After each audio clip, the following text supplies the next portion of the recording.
नमस्कार और स्वागत है आप सभी का स्टडी सर्किल में। आज हम बढ़ेंगे थोड़ी सी बेरोज़गारी के बारे में, महत्वपूर्ण तथ्य के बारे में कि बेरोज़गारी क्या होती है और इसके कितने प्रकार हैं। तो सिंपल सी बात है कि बेरोज़गारी यानी कि आदमी रोज़गार में ना हो या काम पे ना हो, बेरोज़गारी कहलाता है।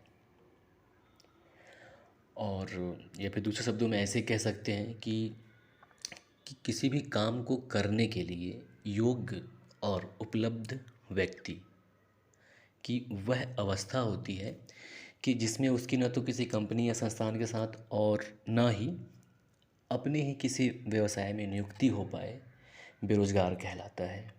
और यह समस्या बेरोज़गारी कहलाता है। यानी कि ऐसे व्यक्ति जो बाज़ार में प्रचलित जो चल रहा हो मजदूरी, उस पर कार्य करने के लिए तैयार हों लेकिन उनको रोज़गार ना मिले, बेरोज़गारी कहलाता है। और एक चीज़ और ध्यान रखिएगा कि जो प्रतिदिन 8 घंटे काम के साथ 273 दिन को स्टैंडर्ड ईयर या स्टैंडर्ड वर्ष कहते हैं।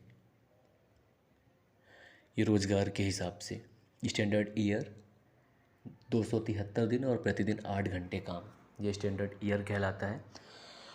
अब अगर हम बेरोज़गारी के प्रकार की बात करें तो विकसित देशों में कुछ अलग प्रकार पाया जाता है और विकासशील देशों में कुछ अलग प्रकार का पाया जाता है। विकसित देशों की बात करें तो विकसित देशों में चक्रीय बेरोज़गारी और घर्षण जनित बेरोज़गारी पाई जाती है, यानी कि सर्कल अनएम्प्लॉयमेंट और फ्रिक्शनल अनएम्प्लॉयमेंट पाया जाता है। जबकि विकासशील तथा अल्प विकसित देशों की बात करें, जिसमें भारत भी शामिल है विकासशील देशों में, तो यहाँ जो बेरोज़गारी पाई जाती है वो संरचनात्मक प्रकार की होती है। शहर में अलग प्रकार की पाई जाती है और गाँव में या ग्रामीण इलाकों में अलग प्रकार की पाई जाती है। तो हम थोड़ी सी चक्रीय बेरोज़गारी की बात कर लें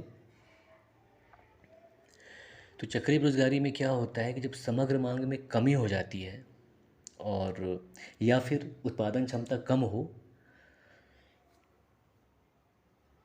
और जैसे ही समग्र मांग बढ़ जाए, उत्पादन भी बढ़ जाए, तो लोग फिर से वृद्धि में आ जाते हैं, मतलब रोज़गार में आ जाते हैं। तो इस प्रकार के बेरोज़गारी को चक्रीय बेरोज़गारी कहते हैं।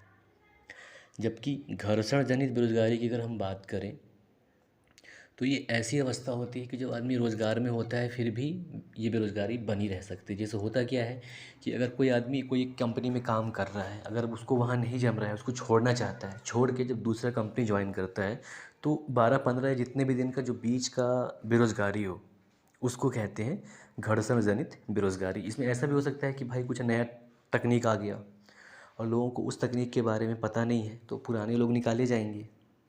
तो ऐसे लोगों के लिए चक्रीय बेरोज़गारी प्रयुक्त होता है शब्द। और ये चक्रीय और घर्षण जनित बेरोज़गारी स्पेशली विकसित देशों की बेरोज़गारी समस्या है।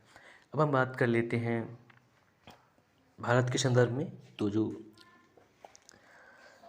शहरी बेरोज़गारी और ग्रामीण बेरोज़गारी की, तो जो शहरी बेरोज़गारी है वो लगभग औद्योगिक श्रमिकों में पाई जाने वाली बेरोज़गारी होती है और दूसरी है शिक्षित बेरोज़गारी जो शहरों में पाई जाती है।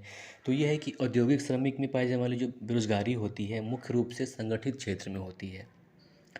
और ऐसा तब होता है कि जब औद्योगिक क्षेत्र में उत्पादन या औद्योगिक क्षेत्र का विकास कम हो तो लोग बेरोज़गारी में जा सकते हैं। जबकि शिक्षित बेरोज़गारी की अगर हम बात करें तो ये मुख्यतः शहरी क्षेत्रों में पाया जाने वाला, मतलब शहरी क्षेत्रों में पाया जाने वाला एक समस्या है।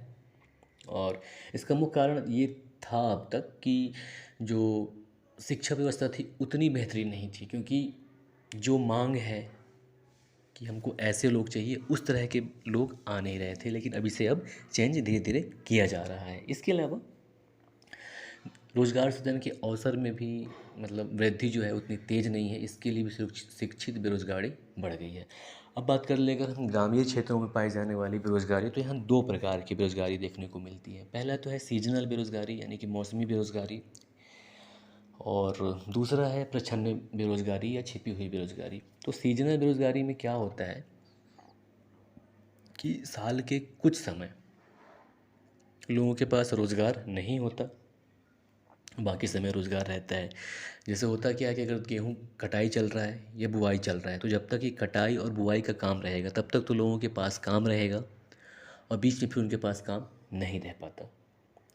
तो ये बेरोज़गारी जो है मौसमी बेरोज़गारी कहलाती है। जबकि अगर हम प्रच्छन्न बेरोज़गारी की बात कर लें तो प्रच्छन्न बेरोज़गारी यानी होता है छिपी हुई बेरोज़गारी की मतलब जैसे क्या है कि अगर एक खेत में 10 लोग काम कर रहे हैं, अगर वहाँ पे 6 लोग भी काम करें तो वही काम 6 लोग कर सकते हैं, लेकिन 10 लोग भी करें तो उत्पादन बढ़ नहीं सकता। तो वो जो 4 लोग एक्स्ट्रा हो जाते हैं, तो ऐसे ही लोगों को प्रच्छन्न बेरोज़गारी कहा जाता है कि अगर उनको निकाल भी लें तो वहाँ उत्पादन में कोई फ़र्क नहीं पड़ना है और जो काम होना है वो उतने ही दिन में लगभग कंप्लीट होगा।